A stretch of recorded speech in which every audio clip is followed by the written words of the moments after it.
Warning, despite the subject matter at the focus of these videos, my reviews are not intended for viewers under the age of 13, so if you're not of age, turn off the video now. Are they gone? Great, let's get to the intro already.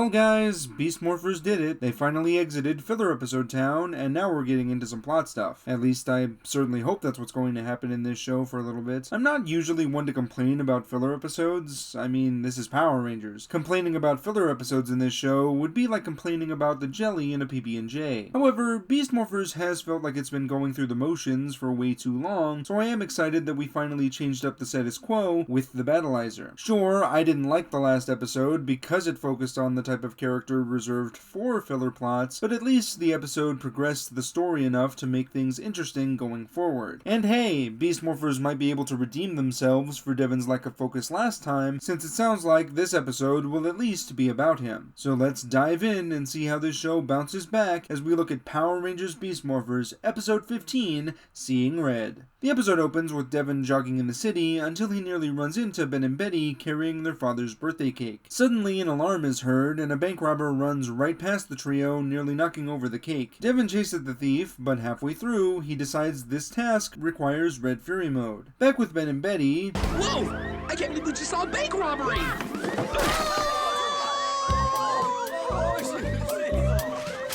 Remember kids, cops are assholes. Devin uses his super speed to catch the thief, holding him up by his, car. The cop catches up to Devin, telling the Red Ranger to set the thief down because apparently the Rangers can only be deployed when giant monsters are around. Never mind the fact that we've seen Rangers give out traffic tickets, and this is only a few years before an entire police force will be made up of Power Rangers. But maybe Rangers need to have their identities publicly released before they can start busting criminals. Regardless, Devin is called to deal with Tronics, and when he gets to Shaw's coordinates, he sees the rest of the team already engaged in battle. The Red Ranger takes down a few Tronics before we see Roxy, who's sitting at a table with strawberries for some reason, creating a Robotron from a candle. Devin sees Roxy about to give the Robotron another Fury Cell, and he swoops in to take it since the cell he's been using is almost out of power. The Red Ranger replaces his Fury Cell just in time to power himself up, and the other Rangers join him just as he calls on the Cheetah Claws. However, Devin is over all that teamwork shit and fights Roxy and the Robotron by himself. Even when Nate and Steel try to finish off the Robotron, Devin attacks the thing himself, which leads to Steel calling Devin a show-off. Devin single-handedly forces the villains to retreat, but the other Rangers are pissed at him for taking up screen time. Devin ignores their complaints since nothing bad happened, and brings up how he grabbed another Fury Cell after the other one burnt out. After he examines the burnt-out cell, Nate tells Devin to be careful since the new cell won't last forever, but Devin again shrugs off his warning, asking the team if they want to hang out at Riptide. Nate declines the offer, saying he has lab work to do, and as the team leaves, the Gold Ranger secretly plucks a hair off Devin's head. In the Cyberverse, Blaze laughs at Roxy for failing her mission so spectacularly, but Roxy says the Red Ranger is somehow different and more reckless. Scrozzle calls Roxy just as reckless for losing another Fury Cell before mentioning how the cell can turn things evil. This is probably something that should have been brought up at the end of the last episode, but the other villains are just happy that Devin could join their side. Hell, Evox orders Roxy to make sure Devin uses the last Fury Cell on himself just to guarantee a heel turn. Scrozzle also tells Roxy to have her Robotron collect the last of the Beast Powers data just to make sure the show didn't forget about it like I thought they did. We then cut to the Riptide gym where the Rangers talk about how weird Devin's been acting, and as soon as they comment on it, Devin jumps in to spar against two guys at once. While that's going on, Ben and Betty get a new cake made for their dad, but the sparring match causes the cake to fall off the table and Betty sits on it.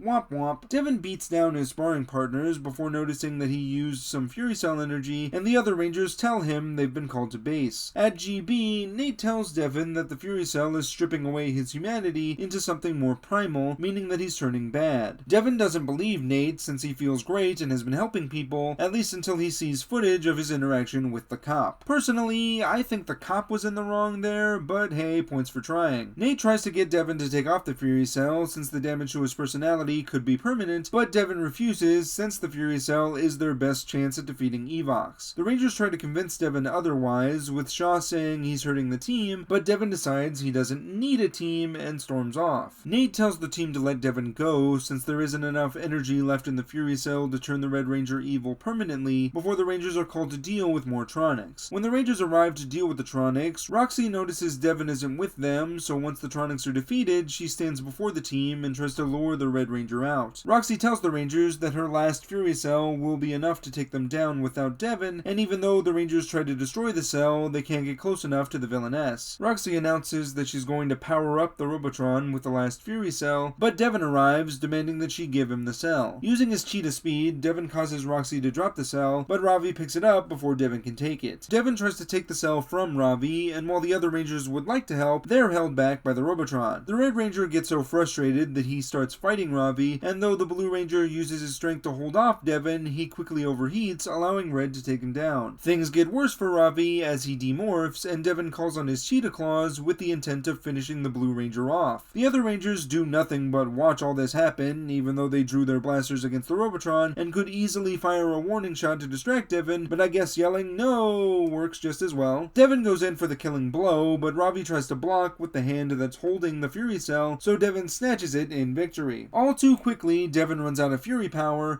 and his battleizer disintegrates.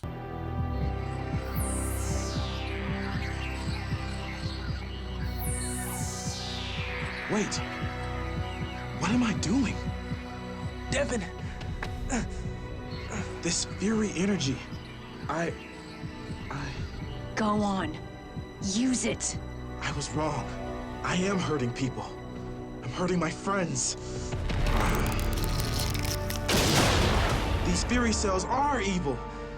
Is that seriously how we're gonna end that story? Devin chucks the shattered cell at Roxy, who promptly retreats for her failure, and after that, Devin apologizes to Ravi for nearly killing him. The Robotron reminds the Rangers that he's still here, so Gold, Silver, and Yellow fight the thing as Devin takes Ravi back to GB. After Ravi is taken to the med bay, the Gigadrone detectors go off, so Devin jumps in the Racer Zord to take it on. The three Rangers on the ground make quick work of the Robotron, but since Zoe needs a carrot, only Nate and Steel Zords are deployed to help Devin. The Striker Megazord is formed, and using all of its firepower, the Gigadrone is eliminated in one shot. Scruzzle is pissed about another lost Gigadrone, but his mood quickly picks up when Roxy hands him the data chip that recorded Devin's cheetah speed. Roxy says the beast powers will be hers, but Blaze begs to differ since her mission failed once again. Scruzzle tells the two to shut it since he needs to work, before maniacally laughing at the devastation they'll cause. Back at Riptide, Ben and Betty are distraught over not having a cake to surprise their dad, but luckily Devin made one as an apology for messing up the last one. Sure. Devin leaves the two to decorate the cake themselves before apologizing to the other Rangers for how he treated them earlier. General Burke comes in to see his kid's surprise, only for Ben to accidentally spray icing in his face, and the episode ends with a big ol' icing fight.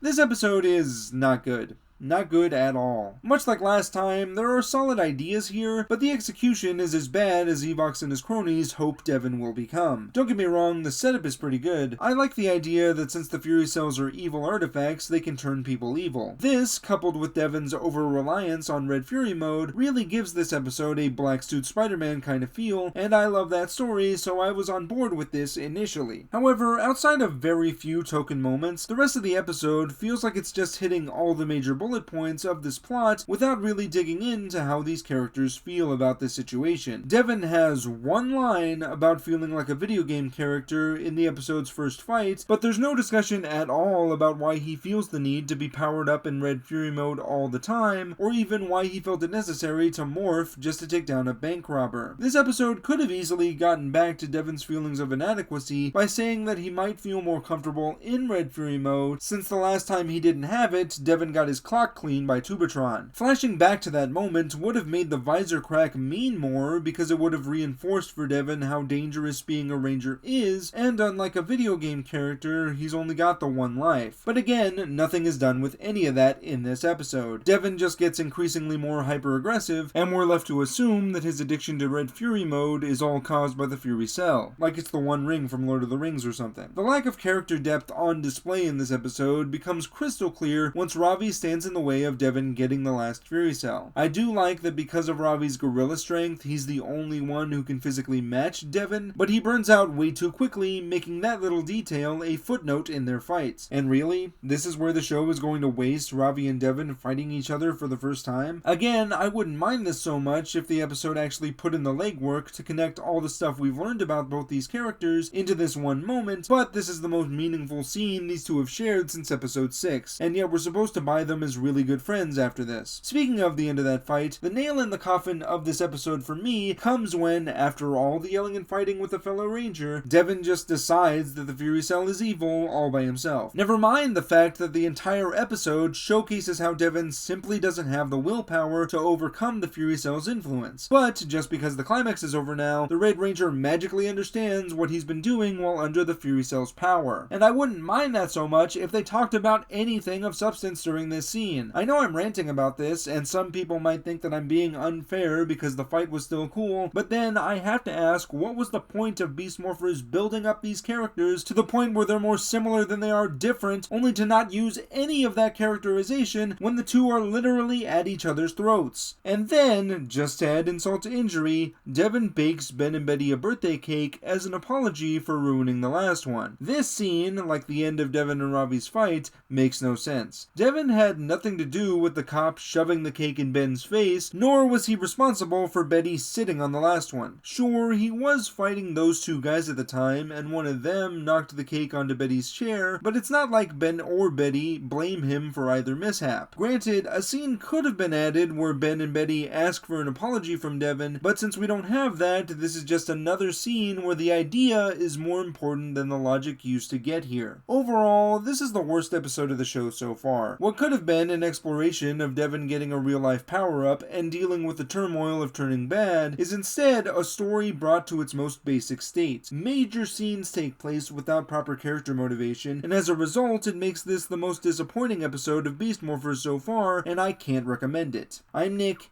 aka IronBat1993, and may the power protect you.